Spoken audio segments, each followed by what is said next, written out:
Hey guys, what's up? Welcome to a brand new video on the Professor's channel. In this video, we'll be going over the one thing that will really boost up your FPS if you're on a low-end CSGO build. But before we dive into the video, I would like to point out that I finally hit the 1,000 subscribers limit. So thank you all for subscribing. It really will motivate me into making more videos, and this is the start of that. If you haven't subscribed yet, please do so. I try to put out some videos that help CSGO players, but in the future I will also be doing more unboxings. I've got some videos coming up from SteelSeries products. I have a keyboard, a mouse, and a mouse pad that I'm going to review. So if you want to stay in touch and see what I'm up to, make sure you subscribe. Alright, now let's dive into the video. So I have two pretty successful videos on YouTube which explain people on how to boost their FPS. I've had a lot of responses saying that people got around 10 to 50 FPS boosts from that video. I tried to isolate what was really the major point of those fixes, which setting was really the one that popped your FPS up 20 to 50 frames. I isolated them and I found out that there's one setting that is really important, and that's the CSGO sound settings. Since the new Danger Zone update, there has been an automatic 3D audio processing switch that's in the CSGO settings. That really eats up a lot of CPU power. And to understand why that gives you more FPS if you toggle that off, I'll explain really briefly. CSGO is the CPU heavy game. That means it needs as much CPU power as you can get from your CPU. 3D audio sound processing also needs some energy from your CPU.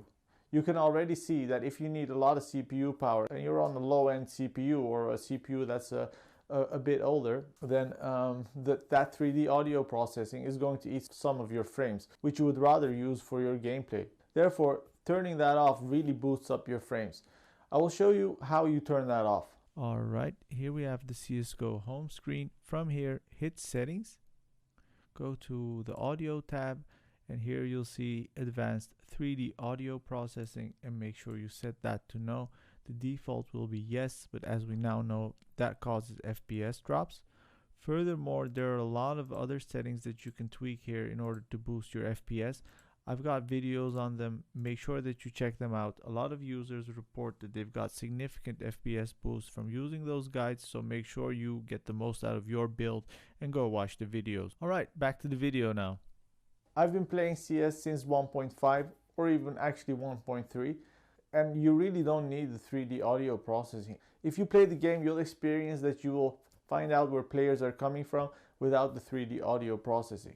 So I would just advise you to toggle it off. No matter if you have a really high-end build or a low-end build, I would definitely just advise you to turn that off.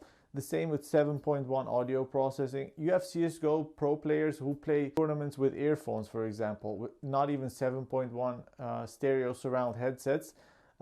Very few pro players actually do so. And you know, you're a pro, so you should do what the pros do, right? So just turn that 3D audio processing off and enjoy the boosted frame rate. Guys, that was it for this video. Thank you very much for watching this. I hope you just turn that switch off and enjoy the extra FPS you'll get from that. I would thank you, and I hope you liked the video. Make sure you rate it with a thumbs up and subscribe to this video. I'll be putting out some more content just to see how this YouTube grind is going. Thanks for watching and see you in the next video.